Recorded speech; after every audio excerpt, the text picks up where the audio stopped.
Good morning. So I'm going to give you all a reality check. And before I do that, Dr. Chidambaram, it's an honor to see you again, sir. Dr. Dutt, thank you for inviting me. It's certainly an honor for me to stand here in front of you. Dr. Ramaswamy, I enjoyed listening to your points of view. And ma'am, Dr. Kedwai, I really enjoyed your part of the lecture too. I'm hoping to listen to the others.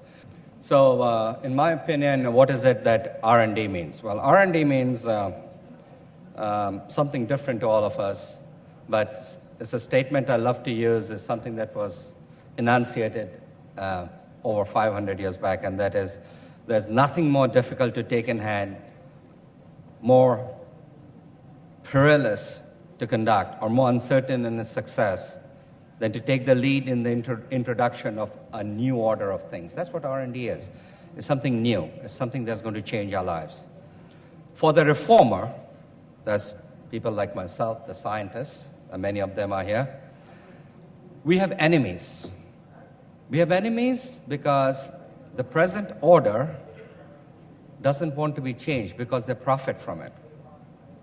And the defenders are lukewarm. And you know why they're lukewarm? Because they don't have the courage to stand up for those who want to do R&D and make the breakthroughs. And partly it's us, mankind. We do not truly believe in something till it's solved for us. And that's what R&D is all about. Can we take that challenge? Here's my viewpoint. I'm giving an expert presentation on only one narrow area, just so I can open your minds into what I think you need to do, or we need to do, or you need to do as a nation, and really be successful. It's a great example of true R&D. So many decades back, a technology called integrated circuits came along. And what it was really printing circuits. It's using huge cameras called lithography machines and printing them, and then came the integrated circuit. Well, you know what that did? It really changed our lives. It's a great example of something that changed your life, all right? And this is electronics. Well, it has reached to some level, electronics, a certain end. So just to make my point and sort of get the feel back here, is electronics. It affects our lives, and it has for the last 40 years, 4 decades. And everything in our lives today is touched by electronics, right? Your ironing board, your dishwasher, your television, and this ubiquitous thing called the mobile telephone. It's all electronics. And this is a challenge for you, all of you in this nation, to appreciate the value of this electronics and where you as a nation stand. So my love affair for the last decade and a half is to have recognized that electronics has reached its limit. And I'll explain to you why. And then how can we take electronics and take it to the next level? Because we just can't run away from it. And that's R&D. That's real fundamental breakthroughs in physics that one needs to do. I'm blessed and honored that I had the privilege of spending a lot of time with Professor Bose, my Pupaji. And it's interesting that today I pursue a love affair with photonics, or photons, which is a boson, all right? So the whole objective over here is to figure out how to get these two things and get them married together. And that's what I pursued, is how to integrate photonics and electronics so it can really take us to the next level and change our lives. You can see the power of the demand for electronics. Today is the internet, right? And I'm going to talk to you about what that is in a minute. The United States R&D, just to give you an example, since I live there, it's my karma bhumi, this is my matra bhumi. Being first in R&D requires several ingredients. First, do you have the courage? Do you really have it in your heart? Do you really want to do it? It requires very deep technical knowledge. True R&D is more focused on art than D. Okay? If you want to do breakthroughs, you got to really take fundamental breakthroughs and see if you have the courage to make that happen. It's an understanding how to execute large projects. You know, if you take some true breakthrough, it must have a global impact. Okay? That's what it takes. And then you have to have this idea, this breakthrough. You must have this breakthrough and be able to, in very simplistic terms, convince Dr. Thoreau that indeed this idea is worth supporting, right? Because he, as a politician, is the decision maker. He doles out the money. You know, we scientists go around begging for that money. And then we must be able to manage those resources. It's very complex, all right? And in the end, you must have the perseverance. At times, it's a lifetime. And then you probably get a product that is better than all the alternatives that are available to you. All right. So what happens if you're first? Well, I probably get to write a book. Well, let me tell you something else. You're first to market, you get market share. Numero uno. You can attract the best talent in the world. All right? You want to create an ecosystem? Do something really fundamental. That's what it will do. You can improve the economy. You can truly improve the economy. Basic research, because you're the first one, you get market share. And outside of that, you really get to improve national security. That is very important for all nations today, national security.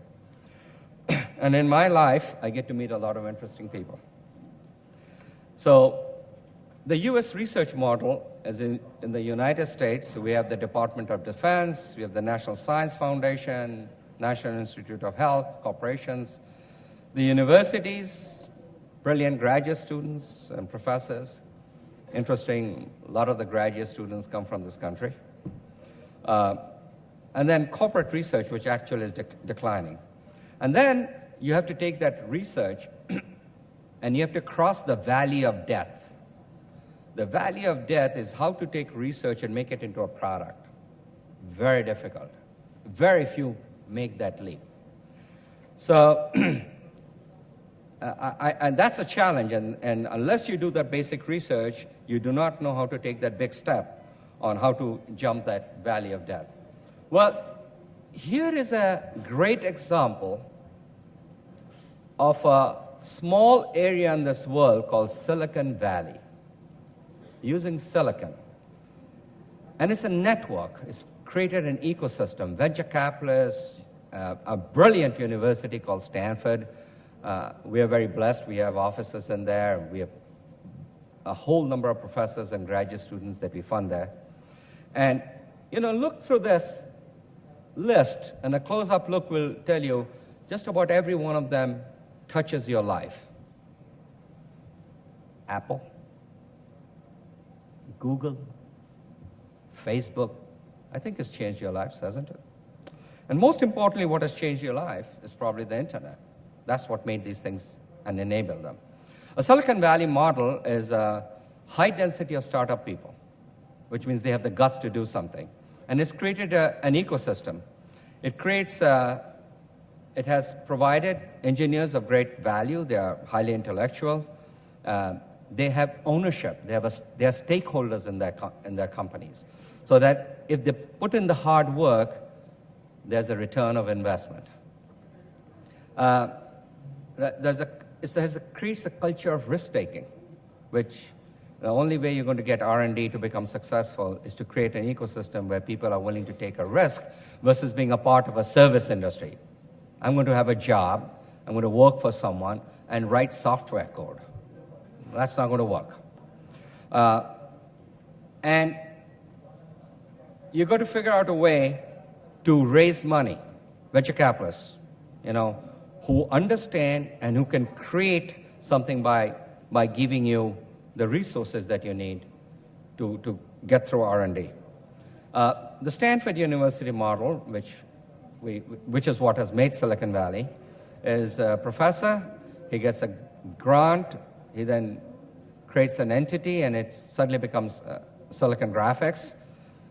You can be a student, and you can use a government grant, and that's what Sun Microsystems, Stanford University Network. You can be an employee and solve a problem, Cisco. Be a student and play with the latest technology, that's Yahoo. And be a student and apply new algorithms, and guess what? That makes you Google. All right?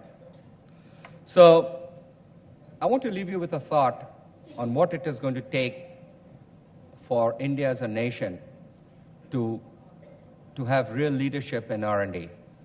It requires people with a T-shaped mentality. And that is, you must have a depth of knowledge. You must really be a good scientist.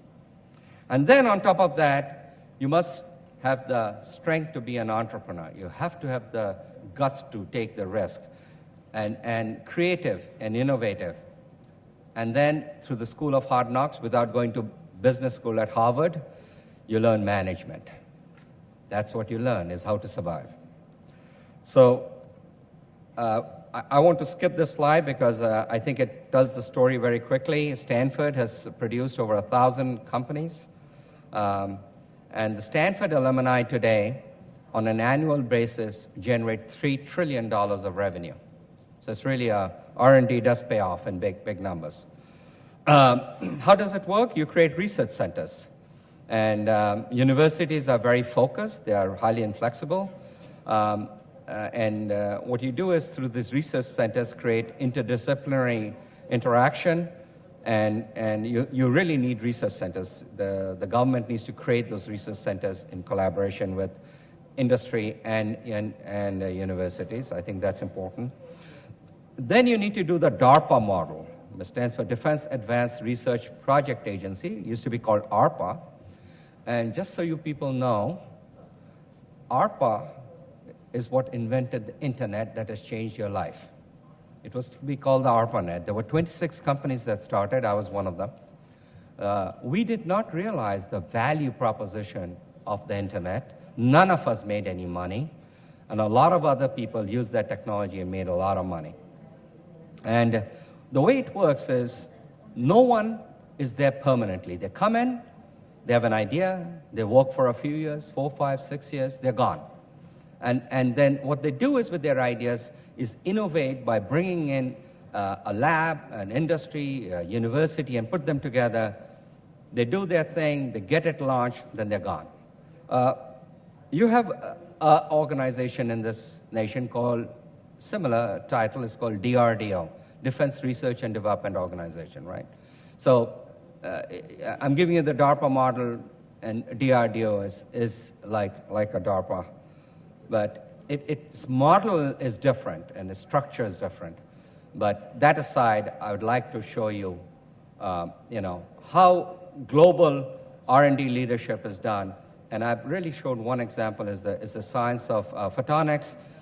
It's a nascent industry. Electronics is mature. And here's what's happened. This curve, called Moore's Law, has come to an end in 2004. And so major companies that control our lives, which are in some ways own 80% today, for example, Intel's processors constitute 80% of the global demand for processors. They decided to change the logic and just make more cores. And really that created a problem for everyone. You have to now write software based on what the hardware guys are doing, right? So this nation is great in software. The question we have to ask yourself is, what are you doing to create an ecosystem in electronics, in computer software? Do you have a semiconductor fab in this nation? Big question. Do some soul searching. the real answer, the true answer is no, you don't. It's a $500 billion annual industry. India obviously buys a lot of those electronics, but it doesn't have a foundry. Well, you need to innovate. You need to do that. And you cannot do that just by going to a major, big company and say, I want to buy your process.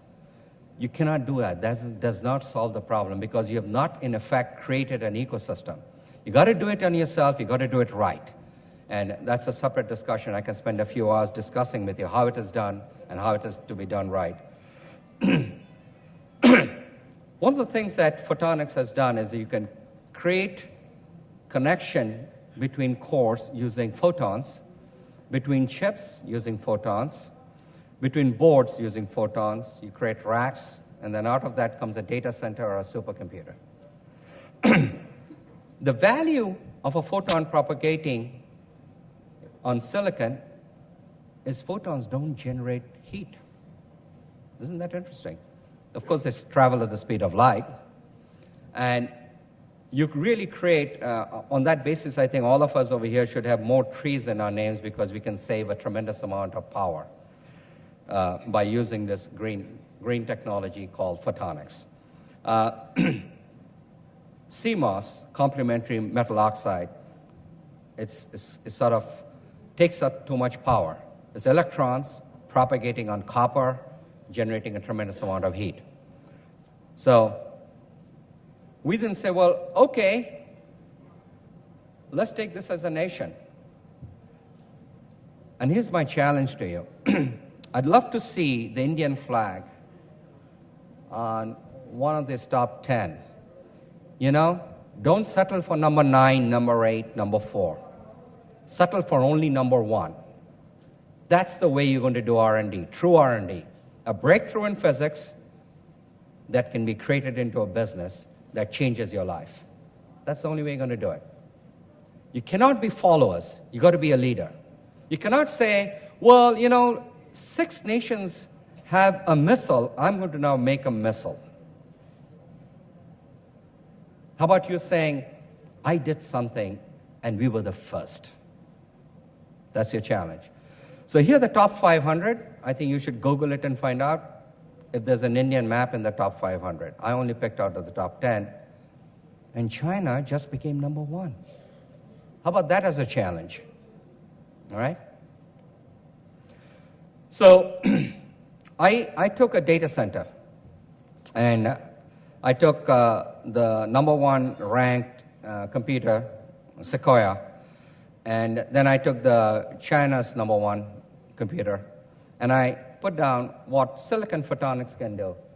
And it's interesting that if you pursue this field of a boson, very quickly you can really beat all these countries and be number 1.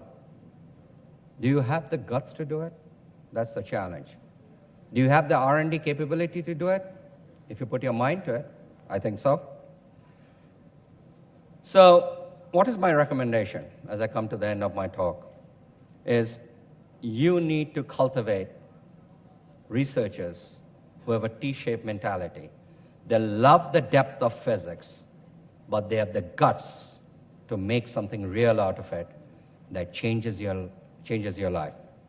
Be bold, commit to leadership, not just trying to catch up. That doesn't work. You got to really make a national effort, like countries like Taiwan. Taiwan, they have the biggest semiconductor foundries, TSMC and UMC. Korea, doing in electronics. I think the government of India needs to support research centers that can do the work. And in the end, you must all understand that if you do not believe in doing something fundamental and groundbreaking in R&D, you cannot leave behind a legacy for mankind. You must believe that you can leave behind a legacy for mankind. That is true R&D. And in the end, you want to be a leader? Remember, if you think you're on the right track, you'll get run over if you just sit tight. R&D means constantly moving forward. Thank you. Thank you for your indulgence.